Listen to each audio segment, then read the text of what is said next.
علیہ وسلم کی قبر کی توسیعات کتنے مراحل سے گزری کہ پہلے حضور صلی اللہ علیہ وسلم کی قبر کس طرح تھی.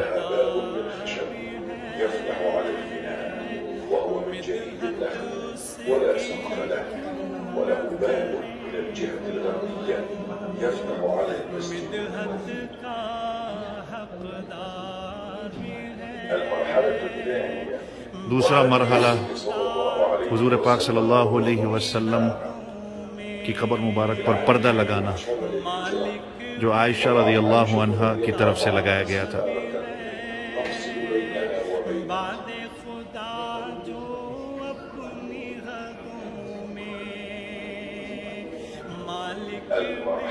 تیسرا مرحلہ حضور پاک صلی اللہ علیہ وسلم کی قبر کا جب حضرت ابوبکر صدیق رضی اللہ عنہ کی وفات ہوتی ہے.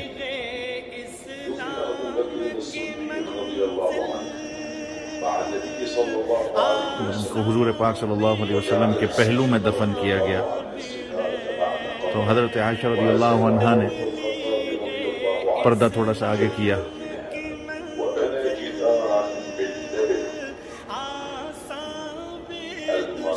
چوتھا مرحلہ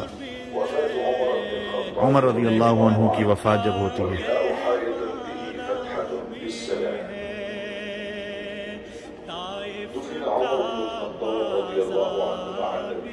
حضور پاک صلی اللہ علیہ وسلم کے پہلو میں ان کو دفنایا گیا اور حضرت ابوبکر صدیق رضی اللہ عنہ کے ساتھ.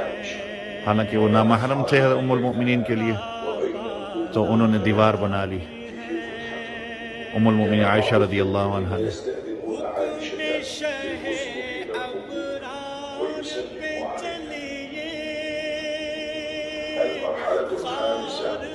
پانچواں مرحلہ حضور صلی اللہ علیہ وسلم کی قبر مبارک کا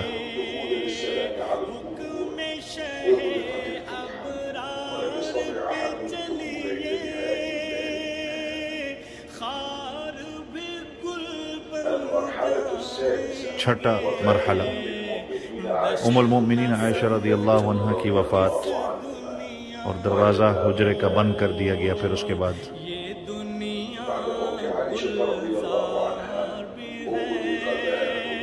دروازہ بند کر دیا گیا تھا حجرے کا.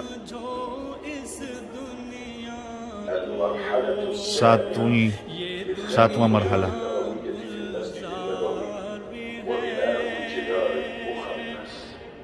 مسجد کے اندر قبر کا آنا. مسجد کے حصے میں ولید ابن عبد الملک کا حکم تھا کہ ساری جگہ کو ڈیمولش کیا جائے. آپ صلی اللہ علیہ وسلم کی ازواج مطہرات کے گھروں کو بھی ایڈ کیا جائے اندر.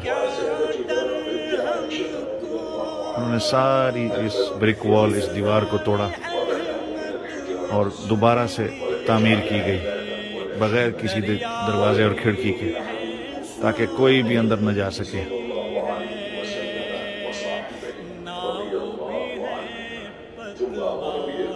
اس کے بعد ایک اور مزید دیوار بنائی گئی.